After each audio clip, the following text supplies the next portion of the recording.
Another cup of Maxwell House coffee, George? Sure, pour me a cup, Gracie. You know, Maxwell House is always good to the last drop. And that drop's good, too. Yes, it's Maxwell House Coffee Time, starring George Burns and Gracie Allen.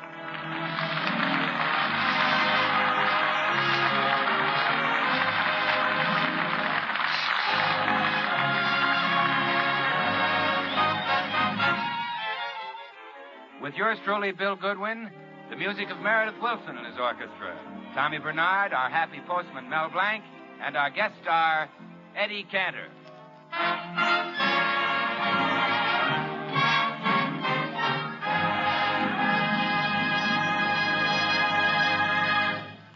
'Twas the day after Christmas, and in the Burns house, not a creature was stirring, not even a mouse. Oops, my mistake. George is stirring. You know, Gracie, I just can't get over this beautiful Christmas present Eddie Cantor gave me. $110 smoking jacket. Yes, it's hard to believe, all right, but there's the price tag hanging right on it. That was probably an oversight on the part of some clerk. Eddie would die if he knew it was on there. Well, then why does his card read, Merry Christmas from Eddie Cantor, who paid $110 for this jacket? Some clerk wrote that. Did you see what it says on the outside of the package? No. It says special delivery. What's 13 cents to a man who's already spent $110? Well, I don't care. It's a beautiful gift. Boy, $110. I'll bet that's more than he spent on Ida. Well, of course it is. He got her for nothing. I meant that's more than he spent on her Christmas present. There's something awfully strange about this, George. It's not like Eddie Cantor to spend all this money. Well, I guess he figures he can't take it with him. George, if Eddie can't take it with him, he'll find a way to send for it. There's the door. I'll answer it. Gee, $110 smoking jacket. No more of those 2-for-a-nickel cigars while I'm wearing this. From now on, I smoke only Royal Havana Super Deluxe King Specials. 3 for a dime. That was the delivery man, George. Look, someone sent you an erector set. Erector set? Uh-huh. That's a child's toy. Somebody's trying to rib me. What does the card say? It says, to little Georgie Porgy from Santa Claus. Oh, fine. George, did you write Santa Claus a letter? This is not from Santa Claus. It's from somebody who wants to pull my leg. Oh, that's your tailor. He's always wanted to get your legs even. My legs are even. Some wise guy. Anyway, this erector set just makes me appreciate Eddie Cantor's gift all the more. $110 smoking jacket. Now, there's a present. Oh, well, don't feel so bitter about this erector set, dear. Maybe it'll be lots of fun. Look at the things it says you can make with it. A teeter-totter. A teeter-totter? Oh, jolly. Won't the fellows at the cigar store envy me when they see my teeter-totter? Well, now just a I'll minute. hide it behind my back and say, guess what, fellas? And they'll say, golf clubs? Fishing tackle? And I'll say, no, a teeter-totter. Oh, I'll answer it, dear. You play with your erector set. Play with it, my foot. I wouldn't touch the silly thing. Good morning, Mrs. Burns. Here's your mail. Oh, thank you, Mr. Postman. Well, how do you feel? Did delivering all that Christmas mail wear you out? Oh, yeah.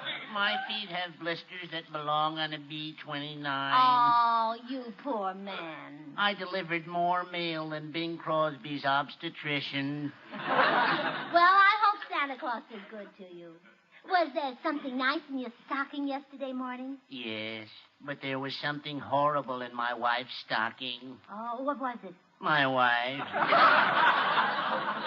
How about your Christmas, Mrs. Burns? Was the jolly old gentleman with the big tummy good to you? Oh, George is always good to me. This year he gave me a lovely gold bracelet. I picked it out myself. Then it wasn't a surprise? A surprise? Well, it will be to George. He doesn't know about it yet. And right now, I don't dare tell him. He's in a pretty bad humor. How come? Oh, some practical joker gave him a child's toy for Christmas. One of those erector sets. George is furious. I pulled a similar joke on my wife Bertha one Christmas. I gave her a broom. Well, what's wrong with giving your wife a broom? It had a saddle and stirrups on it. Bertha was mad as a hornet. Well, I'll bet it handed you a laugh. Laugh, I thought I'd die. And so did the doctor. Well, goodbye, Mrs. Burns. Remember, keep smiling.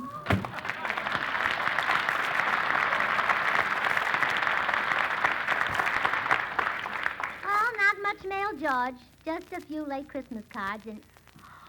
Why, George! I made a teeter-totter. And I did it in 6 minutes flat. Oh, I'm proud of you, darling. Only 6 minutes? Why, it says right here in the box, to make a teeter-totter should take the average child about... Well, it's new to you. What does it say the average child should take? 30 seconds. Well, anyway, this thing is sure a lot of fun. And now I'm going to start a steam shovel. Come in. Mr. Burns, Yes, what is it, son? I believe you've got my erector set by mistake. Huh? My name is Georgie Lemaire, and I live across the street. And the delivery man says he got the wrong house and left it here. Oh, we're sorry it happened, little boy. Put it in the box, George, and give it to him. Wait a minute. Look, kid. How would you like to have a nice smoking jacket? $110 smoking jacket. No, sir, I want my erector set. Well, give it to him, George. But, kid, look. This smoking jacket is from Eddie Cantor. Who's he?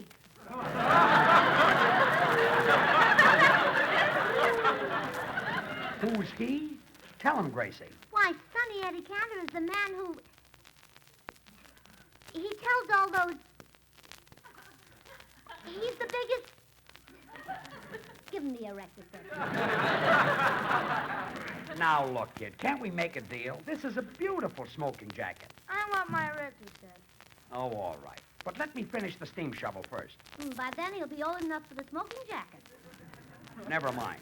How about it, kid? I want my erector set.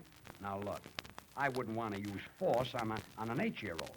But I'm going to finish that steam shovel if I have to throw you down and sit on you. No, you're not. You give me that. Now, let go of that. Give it Let here. go. Let go. Let go. Oh, shame on you, you bully. You let him up this instant. There. Now, you take your erector set and go home, Sonny. Did he hurt you, George?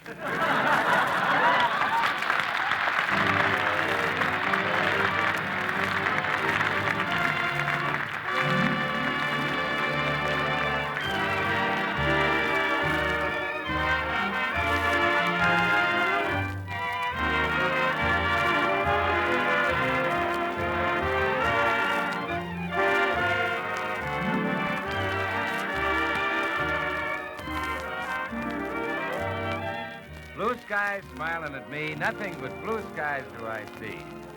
You know, Meredith, I guess that's one of the gladdest and happiest songs I've ever known. That it is, Bill. And with New Year's Eve less than a week away, it's mighty timely, too. New Year's Eve. That's the great American night for ringing out the old and ringing in the new. Yippee. Blue days, all of them gone. Nothing but blue skies from now on. Yes, Meredith, it's one night in the year when all of us can see that silver lining. When hope and optimism and good cheer are really riding high. Makes you understand why the celebration of New Year's Eve is such a happy and joyous part of the American scene.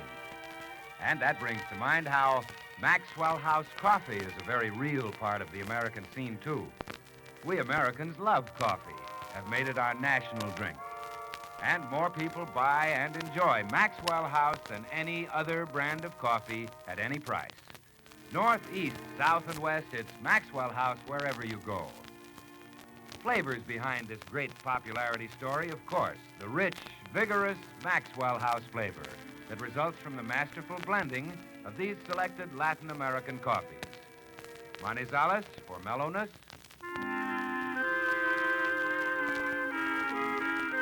Medellins for richness.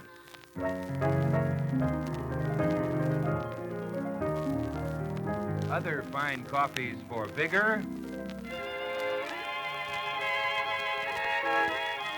and Bucaramangas for full body.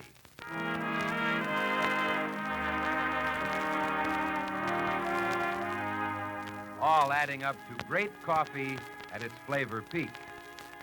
So, friends, why not enjoy the very best in coffee goodness, coffee pleasure? You can for just a fraction of a penny more per cup than you'd pay for the cheapest coffee sold. Next time, say, Maxwell House, always good to the last drop.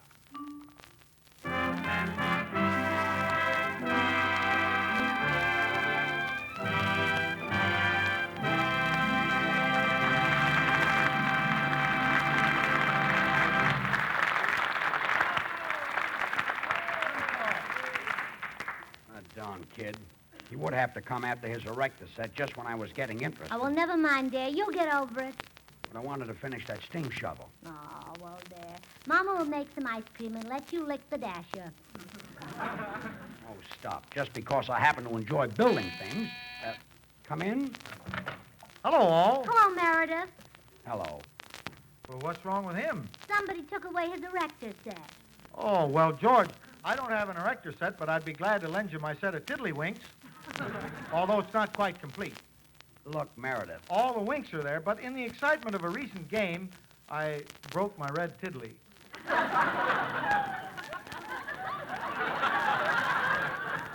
Meredith. Or, you might be interested in a Cupid doll I have, which, when patted on the stomach, says Mama.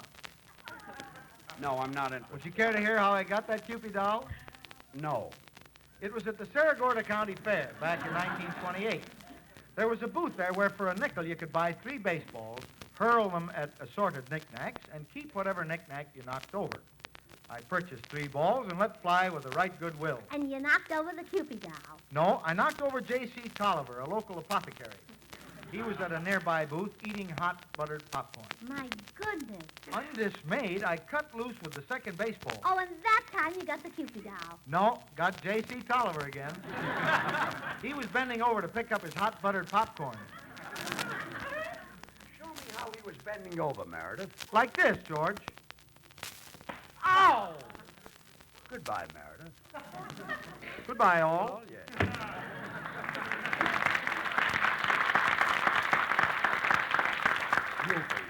Tiddlywinks. All I want is an erector set so I can build a steam shovel. And unless you get one, there'll never be an end to this. You wait here.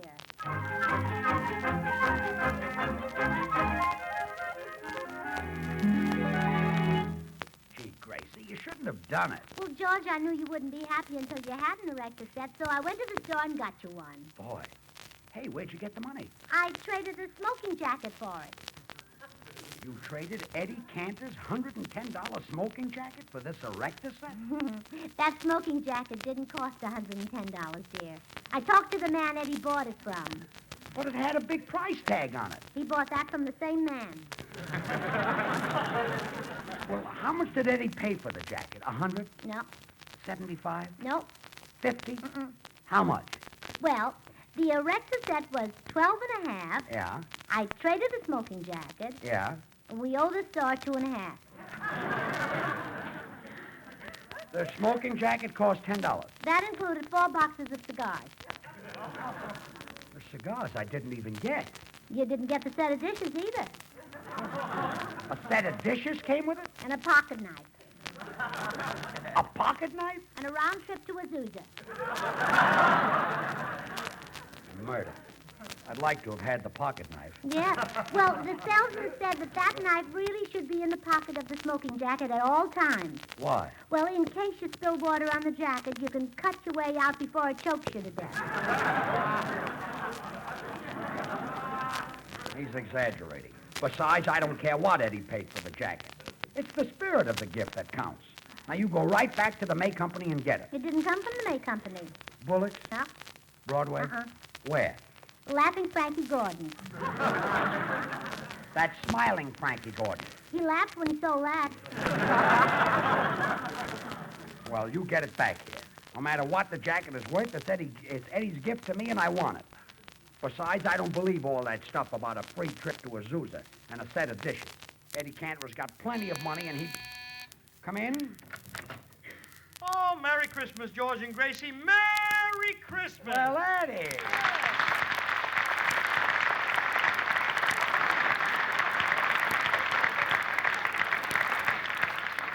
Eddie, you're a day late with your Merry Christmas. I know, Gracie. I got caught overnight in Azusa.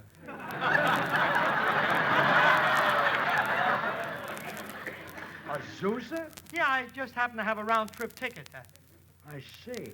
Eddie, what did you give Ida for Christmas? Ida, oh, a lovely gift. A set of dishes.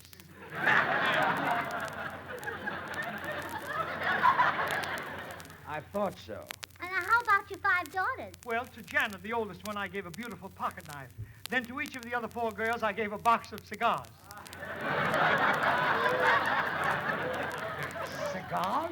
Money is no object to me. But, Eddie, your daughters don't smoke cigars. Their husbands can smoke them.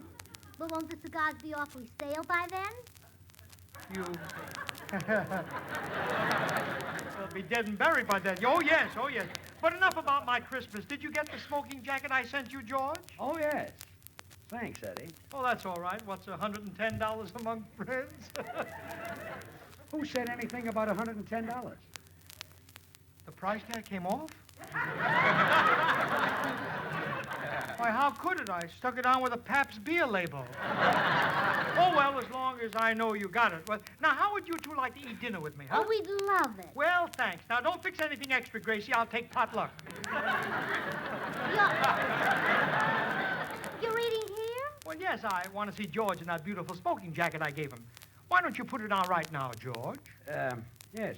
Gracie, run get that jacket for me. Yeah, all right. It's in the next room. I'll be back in a half hour. Yep. Wait a minute. It takes you a half hour to walk into the next room and back? Sick carpets. Oh, yes, yes. Let me get it for you, No, huh? I just happened to think. I took the smoking jacket to the cleaners. Already? Well, yeah, George got smoke on it. I'll be right back. Well, look, my car's out front. I'll drive you to the cleaner. Oh, no, I'm too tired. I'd rather walk. Goodbye. Gee, I hope she gets it, Eddie. I wouldn't want anything to happen to a $110 jacket. Look, George, we've known each other for 25 years. You and I, well, we can be honest with each other. That jacket didn't cost 110. No? No. I put that price tag on it so as not to embarrass you. Embarrass me. How would you feel if you knew I really paid 150 for it? I'd die.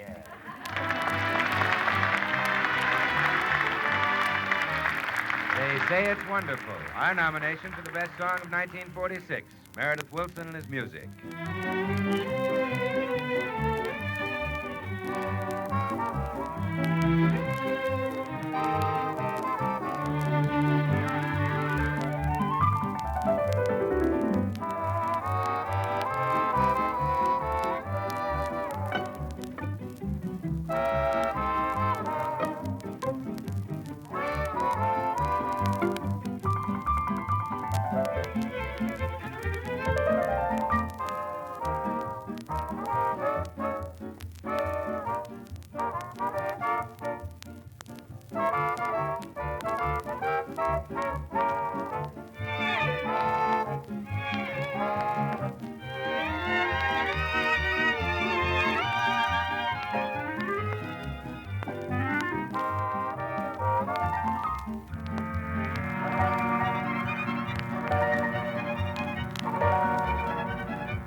Hi, George. Is Gracie here? No, Bill.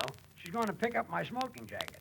You know Eddie Cantor, don't you? Oh, of course. Hello, Mr. Cantor. Oh, Bill, my boy, how are you? Looks Fine. good, yeah. Haven't been by to call on my daughters lately. Oh, well, as a matter of fact, I did call on your daughter Janet last night. You weren't there. I know, I spent the night in Azusa. Bill, did you have a good time with Janet? Well, Mr. Cantor, I would have, but But what? When did she start carrying a pocket knife? A smart Christmas present I gave her. How was Ida, Bill? Was she lonesome without me? Well, I don't know. She was out seeing the Jolson story. Every night Ida sees the Jolson story? She getting passes? Tell me, were the other girls home? Oh, yes, they introduced me to a game called Break One and Get One. Break one and get one? Yeah. It seems that some schnook gave Ida a cheap set of dishes. And she wanted the girls to get rid of them, so every time I broke one, I got a cigar. A cigar? Yeah, the same schnook gave the girls cigars. I wonder who that schnook could be. Oh, by the way, Mr. Cantor, speaking of the Jolson story, I think they should do a picture about you. No. How would that sound, the schnook story? It's no good. It wouldn't work out. Well, really, I think it's a great idea, Mr. Cantor. Now, Jolson had to have a handsome young fella named Larry Parks to play his part, but you wouldn't need him. That's right. I wouldn't. No, I could do it. You see, they'll photograph me, and your voice will come out of my mouth singing, Ida, sweet as Maxwell House coffee. Sweeter. Wait a minute. That's not what the song says, you know. If it comes out of my mouth, that's what it'll say. Maxwell House coffee is rich, mellow, delicious, the result of careful selection and blending of choice Latin American coffees, radiant roasted to perfection. But Bill, coffee doesn't rhyme with Ida. That spoils the song. Oh, you're right, of course. I'll have to change that. Yeah. Well, we'll do it like this. Sophie, sweet as Maxwell House coffee. No. Bill, William, good one. Well, no. what's the matter now? That rhymes. It not only has rhyme, but reason, because more people buy and enjoy Maxwell House than any other brand of coffee in the world. Oh, Bill, stop teasing Eddie. There's only one way that song can go, like this. Ida, sweet as apple cider. Oh, Ida.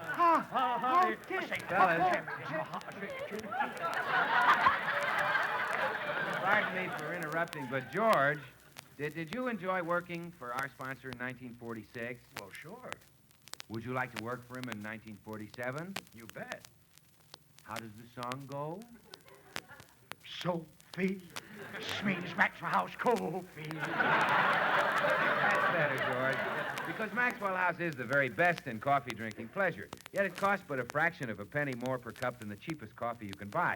That's why so many millions of Americans insist on Maxwell House. These days, they know today's coffee buy is Maxwell House, the coffee that's always good to the last drop. Now, look, if you two think that you can... Well, I'm back. We can have dinner now. Oh, hello, Bill. Hi, Gracie. George, may I speak to you alone for a moment? Sure.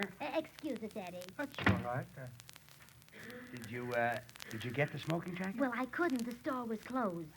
And what's in the package? Well, I stopped by the cleaners and got your overcoat. You can wear that at the dinner table. An overcoat? Well, we'll tell Eddie you're wearing the smoking jacket under it. He'll think I'm crazy. No, he won't. We'll open all the windows and get it freezing cold in the house. Thank goodness we live in Los Angeles when you can do that. Well, that's a big help. Gracie, it doesn't happen to be freezing cold outside. Well, open the windows anyway. In 2 minutes, he won't be able to see you for the smog. That won't work either. Oh, you put on the overcoat. I'll think of something. Okay. Anything to keep Eddie from knowing you traded in his Christmas present.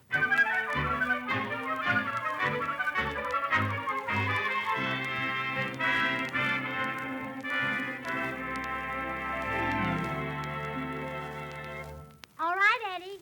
Come in the dining room. Dinner's on the table. Oh, swell. I can't wait to see George in that smoking jacket. Well, there he is. Yeah, he's wearing an overcoat. Well, naturally. We're having a cold meal. Yes, I'm very sensitive to heat and cold. What does he wear when you have a hot meal? I don't know. Ladies aren't allowed.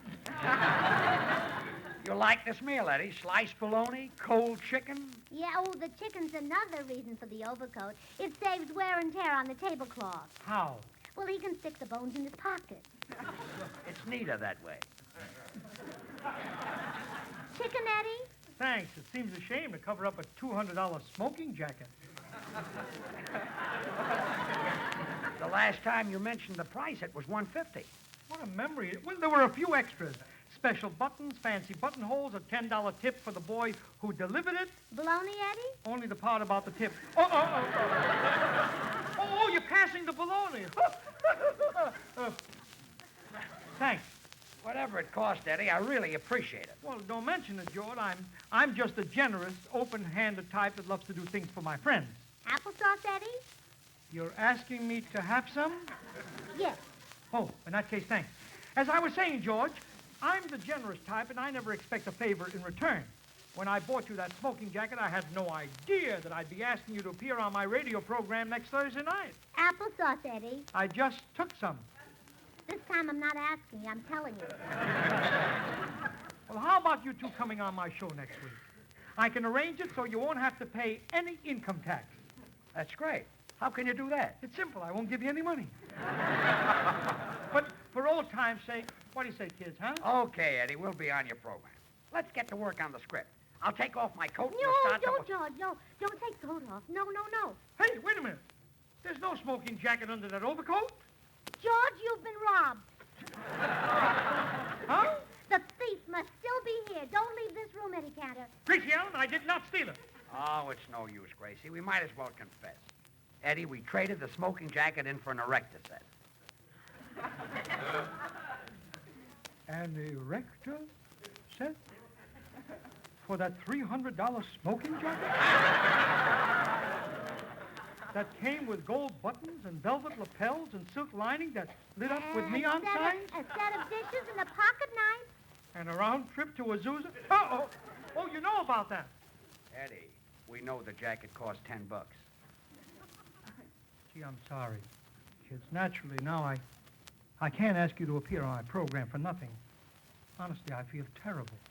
Well, why don't you pay us? No, then I'd feel worse. But I guess it's the only decent thing to do. Come on, you two come over to my house, and I'll make it worth your while, huh?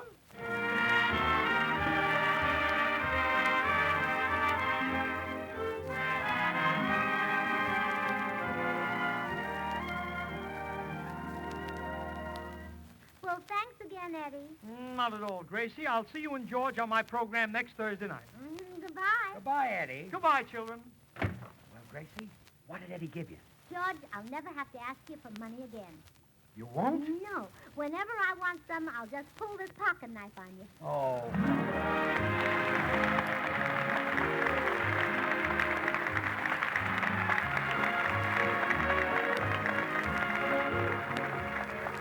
Join us again next week when we'll all be back. George Burns, Gracie Allen, Meredith Wilson and his orchestra, yours truly, Bill Goodwin. The George Burns and Gracie Allen Show is written by Paul Henning and Keith Fowler. Until next Thursday, then, good night and good luck from the makers of Maxwell House, America's #1 preferred brand of coffee. Always Thursday, that good is. to the last drop.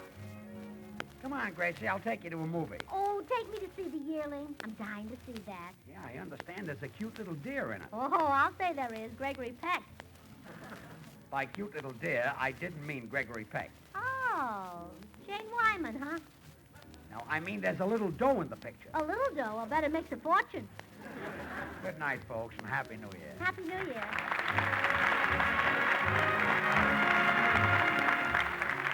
Eddie Cantor appeared through the courtesy of Pabst Blue Ribbon Beer. And now stay tuned in for Noah Webster Says, which follows immediately over most of these stations. Don't ever say that again. Don't ever say what again. No matter how clean I get my wash, it never looks really white. But it's a fact. Not if you blue with La France. La France gets clothes snowy, sparkling, dazzling white. Always? Always. Even when you have to dry your clothes indoors, a La France blued wash is a really white wash. And remember, too, La France gets rid of the separate bluing job. You dissolve La France right along with your soap, and it blues while you wash. Hurrah for La France. The bluing flakes used by more women than any other.